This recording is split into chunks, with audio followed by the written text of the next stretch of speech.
45 years है मुसलसल। ठीक है। और एक्सपीरियंस जो है पूरी दुनिया के कारपेट का है, इसलिए कि मैं कुछ 20 कंट्रियाँ देख कर आया हूँ और हर नस्ल हर रंग के कलीन को वहाँ सीखा समझा। इवन जो यहाँ के लंदन ब्रिटिश के इदारे हैं,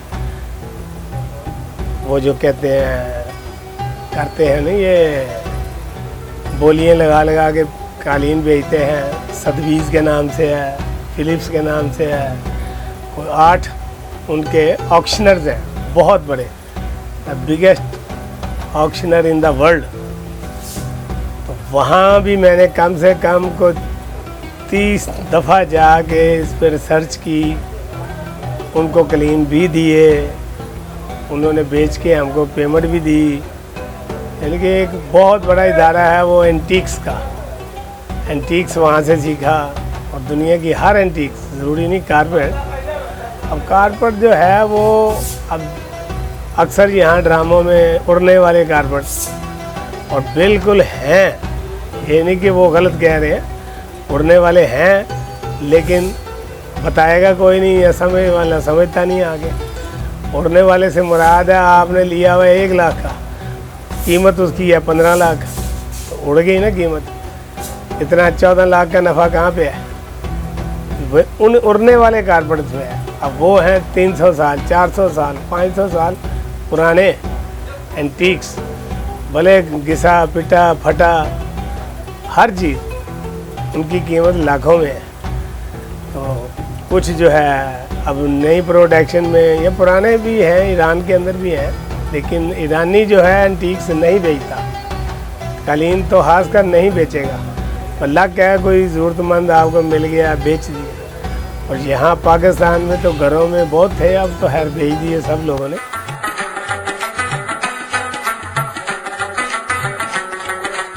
नहीं जी, 100% सिल्क ऑन सिल्क। सिल्की 100%। हाँ जी, और ये 2 मीटर का टोटा है। इसकी क्या कीमत होगी? 12 लाख रुपये। 12 लाख हाँ रुपये। जी। और ये है उड़ने वाला कलीन, जिसको टीवियों में ड्रामों में उड़ने वाला कारपेट। ठीक है। हाँ, ये है बाकी आप कुछ दिखा रहे थे। हाँ जी, ये आज से 20 साल पीछे चले, ये था 2 लाख का, आज ये 12 लाख का। आज 12 का। यहाँ पे हम होलसेल में दे रहे हैं, इंटरनेट पे वैल्यू है $40,000।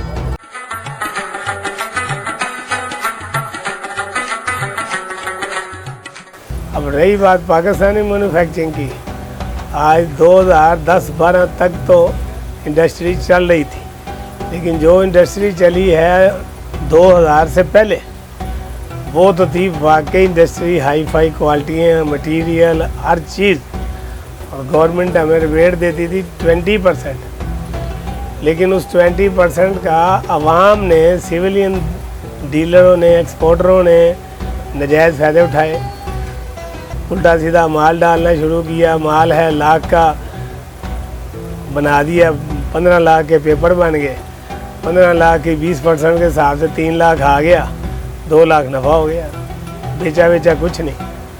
इस तरह करते करते फिर कारीगरों को बहुत ब्लड चूसे गए। जितना एक्सपोर्टर था या जितने बड़े डीलर थे, बस वो काटते रहे काम को, सोचा नहीं कि चले। उन्होंने कहा भाई आया, इसको आज ही काट दो और ये ज़िंदा भी ना रहे। नए बंदे को घुसने नहीं देते थे कि बस जो करेंगे हम ही करेंगे। यानी कि उस वक्त भी 8-10 लोगों के हाथ में इंडस्ट्री थी, बस वो करते रहे। कोई चेयरमैन बन गया, कोई सदर बन गया, और वो फिर आपस में ही, और बाहर से एसोसिएशनें तैयार कर ली। एसोसिएशन, ये जी प्रेसिडेंट है, ये चेयरमैन है, बाहर से लोगों को दावतें देते थे कि हम आपको टिकट देंगे, हमारे यहाँ एग्जीबिशन हो रही है, एक्सपो में इधर उधर आ जाए। लेकिन जो हाई फाई गाहक होते थे वो तो एसोसिएशन के रहमो करम पे चलते थे, उनके रहमो करम पे आते थे, टिकटें फ्री भी देते थे, लेकिन उनको अंदर ही अंदर से अपने वेयर हाउसों से माल बेचते रहे। वो जो बैठे हुए हैं दूसरे एक्सपोर्टर, बैठे रहो, यानी कि बचा खुचा उनका बिक गया, तो असल खुद कमा जाते थे।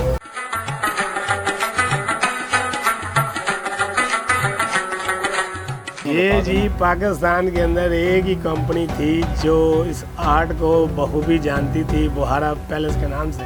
ठीक है। और ये कलीन उन्होंने बनाया हुआ है। आज जितने कलीन वाले बैठे हुए हैं इसकी क्वालिटी भी नहीं बता सकते कि ये क्वालिटी क्या है। और ये समझ लें एक बिल्कुल कलेक्शंस में चला गया हुआ है, इसकी कोई कीमत नहीं। और ना इसको पाकिस्तान में कोई बना सकता है, जबकि पाकिस्तान का ही बना हुआ है।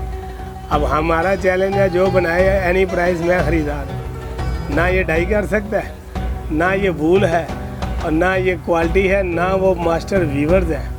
मास्टर वीवर्स भी फौत हो गए। ठीक है। अब ये बन नहीं सकता, जो मर्जी मांग ले इसका खरीदार है, कोई मसला नहीं। तो इन्होंने नाम पैदा किया और इन्होंने बाकायदा कलीन की क्वालिटी, मटेरियल, डाइज को इतना आगे ले गए थे कि कोई इनका मुकाबला ही कोई नहीं।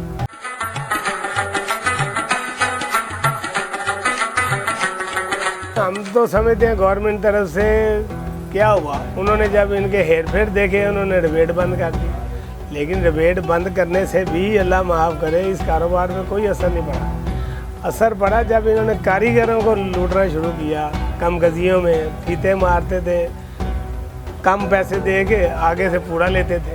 यानी कि एक्सपोर्टर के अंदर ये इंच टू इंच बेचते थे और पाकिस्तान में लेते थे स्टैंडर्ड साइज 4x6 है 4x6, जबकि वो है 26 फुट का पीस। और लिया मैंने 24 फुट में, 2 फुट के मैंने ये एक्सपोर्ट में पैसे कमा लिए और कारीगर को नहीं दे रहा।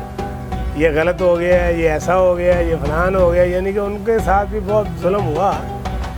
और लाजमी बात है जब आपकी नीतें ईमान कमज़ोर हो जाएंगे तो असर तो खुदा दादी पड़ जाता है।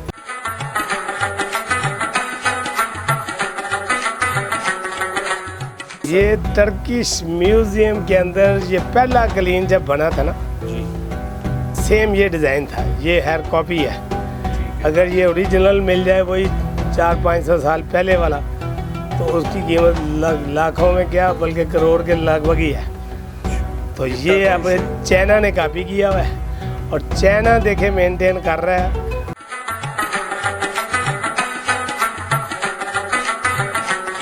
कलीन का काम इस वक्त ईरान क्यों नंबर 1 आ गया है कि ये ख़त्म हो गया, इनका मुकाबला ही कोई नहीं। अब पाकिस्तान की बनिस्बत जबकि इंडिया का कारोबार टकेगा नहीं था कालीन का, ना क्वालिटी, ना मटेरियल, ना वाशिंग।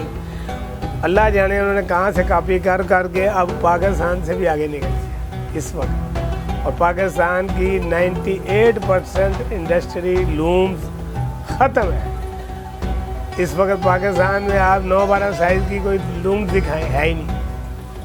अब 2-3 हैं मैन्युफैक्चर, वो भी लाहौर में है। बस वो अब ज़्यादातर बाइंग कर रहे हैं ये अफ़गानिस्तान से और शो कर रहे हैं कि हम बना रहे हैं, लेकिन ले अफ़गानिस्तान से रहे। वो आगे ये वक्त को धक्का दे रहे हैं 4 पैसों की खातर। अपनी इंडस्ट्री तबाह कर दी इन्होंने। वूल नहीं है, वूल अब मिक्स लग रही है। एक टाइम पे वूल प्योर होती थी, डाइज होती थी स्विस डाइज। अब वो डाइज महंगी तो पड़ेगी, लेकिन मटेरियल जब महंगा है तो चीज़ भी तो इंटरनेशनल लेवल पे आ जाती है। ईरान इस वक्त बेहतरीन कंडीशन क्वालिटी मटेरियल बना रहा है, तो क्या बेच नहीं रहा? 8-8 लाख का टुकड़ा बेच रहा है, 10-10 लाख का टुकड़ा बेच रहा है, और लेने वाले बहुत हैं, माल ही नहीं है। वो क्यों नहीं क्वालिटी कम कर रहे हैं? नहीं, इन्होंने क्वालिटी बेरागर किया, आपस में कंपटीशन किए, आपस में बस ये क्या है, आपस में बड़ा शो करने के लिए मैं बड़ा हूँ, मेरा नाम है, मैं चेयरमैन हूँ। वो चेयरमैन ही ले डूबी इस काम की।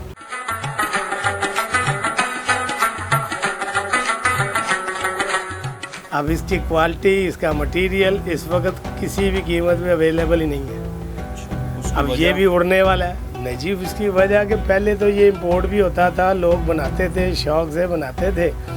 और इसकी सफाई देखें, कोई कहेगा ही नहीं कि ये हैंडमेड है, ऐसे ही बोलेंगे जी मशीन मेड है या ठप्पे लगे हुए हैं, छपाई है, कोई नॉट्स नज़र नहीं आता। ये इसका बैक है, ये इसकी बैक साइड है। और देखें क्या हाथ की सफाई है। ठीक है। आज अगर कोई ये क्वालिटी बना दे, एनी प्राइस लेने वाले बहुत हैं।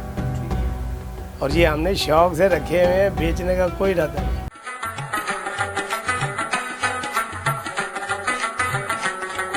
खासकर कलीन वाला अगर गवर्नमेंट का नाम लेता है तो टोटल झूठ बोलता है। गवर्नमेंट बेचारी का कोई वो नहीं, अच्छा हराम भाई हम करें और नसीहत गवर्नमेंट को करें, ये क्या है? हमें गवर्नमेंट ने कहा कि आप कारीगर को लूटो, काटो, कम गजियों में हेर फेर करो, ये तो नहीं गवर्नमेंट ने कहीं कहा। इनसे पूछो ये किसके कहने पे आपने किया। उसके बाद एक मेमन बरादरी इस मार्केट में घुसी, इस काम में घुसी, रिसर्च किया। अब मेमन जो था वो 4 आने गज की कमाई खाने वाला है कपड़े पे, क्योंकि लाखों मीटर है, अच्छी खासी कमाई थी। अल्लाह जाने किसने उनको मशवरा दिया, उनको बचे 20-20 रुपये फुट। अब 20 रुपये फुट गज कितना हो गया? 60 रुपये। कहाँ 4 आने गज की कमाई खाने वाला 60 रुपये गज पे जब आया, उसने कपड़ा बंद करके कारपेट में आ गया। क्वालिटी गिराता गया, पर रेट सस्ता करता गया, करोड़ों रुपया बना के खुद अमेरिका शिफ्ट हो गए, इधर उधर शिफ्ट हो गए। चलो इंडस्ट्री ख़त्म हो गई। और ये गवर्नमेंट तावन नहीं करती। गवर्नमेंट क्या तावन करे? गवर्नमेंट से लोन लिए इन्होंने। फ्याज कारपेट के नाम से लाहौर में एक बिल्कुल कंगला आदमी था, धुलाई का थरा था, बस गवर्नमेंट में उसका हाथ पड़ा, 80 लाख लोन लिया, खा पी गए। तो ये जब लोन ले के खा जाओगे तो उल्टा गवर्नमेंट का खा के अब हम गवर्नमेंट की बुराइयाँ करते हैं। भाई गवर्नमेंट बिल्कुल ठीक थी। इस काम को तबाह बहरहाल जी सिविलियन ने किया, एक्सपोर्टरों ने भी किया। मैं 69 से इस काम के बीच में हूँ। वजूहत ये है कि एक तो यूरोप के अंदर इसकी डिमांड कम हो गई है, और दूसरी चीज़ ये है कि यूरोप के अंदर लोग डॉक्टरों ने ये बताया कि जितना पुराना कालीन तुमने डाला हुआ है घर के बीच में, वो बीमारियाँ क्रिएट करता है, और जिस वक्त बीमारियाँ क्रिएट करता है तो उसको बाहर निकालो। लिहाजा उन्होंने अब हैंड नोटेड कारपेट को हटा के उन्होंने मशीन में डालना शुरू, ताकि हर साल वो उसको एक्सपायर कर दे, बाहर निकाल के फेंक दे उसको। ये उन्होंने किया है। इसलिए डिमांड जो है ना वो बिल्कुल कम हो गई है, और हमारे यहाँ क्योंकि लेबर बढ़ गई है, चीज़ें महंगी हो गई हैं, तो लिहाजा माल बनना भी बंद हो गया, माल महंगा पड़ रहा है। इसलिए मुस्तकबिल में काम ये बंद हो जाएगा हैंड नोटेड का। पाकिस्तान में, बाहर की बात मैं नहीं कर सकता, लेकिन पाकिस्तान में ये काम ख़त्म हो जाएगा, और तकरीबन अब इस वक्त ख़त्म की हद पर चला गया। गवर्नमेंट इसमें कोई सपोर्ट नहीं कर रही। गवर्नमेंट जो सपोर्ट करती थी पहले, तो वो सारे एक्सपोर्टर खा जाते थे, समझे ना। जो भी चीज़ें मिलती थी, रिबेट्स वगैरह ये वो, तो वो लेबर को कुछ नहीं देते थे, वो सारा वो खुद खा जाते थे, समझे। इसकी वजह से अब इसके अंदर ये है कि इसके अंदर ऐसी बात नहीं है कि मुझे कहें कि आओ जी बैठ जाओ तुम कालीन बनाओ, तो मैं नहीं बना सकता। ये बचपन से सीखना पड़ता है काम को, और जब आप बचपन से सीखेंगे तब जाके आप काम कर सकते हैं उसके ऊपर बैठ के। ऐसे कोई नहीं है कि हर आदमी जैसे मज़दूर है, आप मज़दूर को बुलाओ, मज़दूर को कहो चलो जी ये सीमेंट है ये अंदर पहुंचा के आओ, तो वो पहुंचा देंगे। लेकिन आप किसी मज़दूर को बुलाओ को यहाँ पे नॉट्स लगाओ, तो वो नॉट्स नहीं लगा सकता। तो इसकी वजह मेन यही है, समझे ना, कि अब काम के अंदर इस वक्त ये पोजीशन है कि हमारे पास जो लेबर है ना काम बनाने वाली, वही नहीं है। हमारे पास जो इस वक्त काम कर रहे हैं बंदे, तो हर आदमी 50 से ऊपर उम्र का है, समझे ना। जो थोड़े बहुते बस ये भी रह गए हैं, अब डेली जो है ना कम होते जा रहे हैं। नई जनरेशन ना आ रही है ना लाई जा रही है उसको, क्योंकि उनका वेजेस ही कोई नहीं ना। एक आदमी काम करता है तो उसको 400-500 रुपया मिलता है। आप मज़दूर को आप लेकर आओ, मज़दूर को कहो भैया काम करो, 1000 रुपया लेता है। तो क्या ज़रूरत है एक टेक्निकल आदमी बैठ के काम करे सारा दिन, घुटनों के ज़ोर के ऊपर बैठ के काम करे, और उसको 400-500 रुपया मिले? तो उससे तो वो मज़दूर अच्छा है जो जाके सीमेंट ईंटें ला रहा है, ले जा रहा है, तो वो 1000 रुपया लेता है। तो इसलिए इस काम की तरफ तवज्जो कम हो गई। जो थोड़ा बहुत है इस वक्त पाकिस्तान के अंदर माल बन रहा है, तो वो घरों में लेडीज़ बना रही हैं। गवर्नमेंट सपोर्ट करे तो हो सकता है, लेकिन सवाल ये पैदा होता है कि एक्सपोर्ट, ये तो काम डिपेंड करता है एक्सपोर्ट के ऊपर। एक्सपोर्ट बंद हो गई है इस वक्त। उसकी वजह मेन ये है कि बाहर डिमांड ही नहीं है इसकी। हैंड नोटेड की डिमांड ख़त्म हो गई, वहाँ मशीन मेड की तरफ लोग जा रहे हैं। मशीन मेड जो होता है वो म्यारी नहीं होता, लेकिन मशीन मेड सस्ता होता है, वो आप हर साल चेंज कर सकते हैं। आप उठा के बाहर फेंका, दूसरा कालीन आपने डाल लिया। तो ये वजूहात है मेरी सोच के मुताबिक। शुरू से इनको ख्याल रखना चाहिए था। आज से 20 साल पहले लोगों को सपोर्ट करते ये कारपेट एसोसिएशन के पास फंड्स आ रहे हैं, वो फंड्स एक तरफ इकट्ठे कर रहे हैं, इस्तेमाल नहीं करते उनको, और अपने उसके लिए यूज़ कर लेते हैं अपनी फैसिलिटीज़ के लिए। और लेबर को कुछ नहीं देते। भाई आप लेबर को कुछ दो, लेबर कुछ कमाए तो उसके बाद वो जाके कुछ कर सकता है ना लेबर। अब ये नहीं है ऊन महंगी हो रही है, धागा महंगा हो रहा है, एक्सपेंसिव हो रहा है, महंगा हो रहा है, वो आप बना लो तो फिर बेच नहीं सकते, इतने महंगी चीज़ पड़ जाती है। समझे, जो क्वालिटी आज से 10 साल पहले बनती थी वो आज बन ही नहीं सकती, वो इतनी एक्सपेंसिव पड़ जाएगी। तो ये रीज़न है सारी।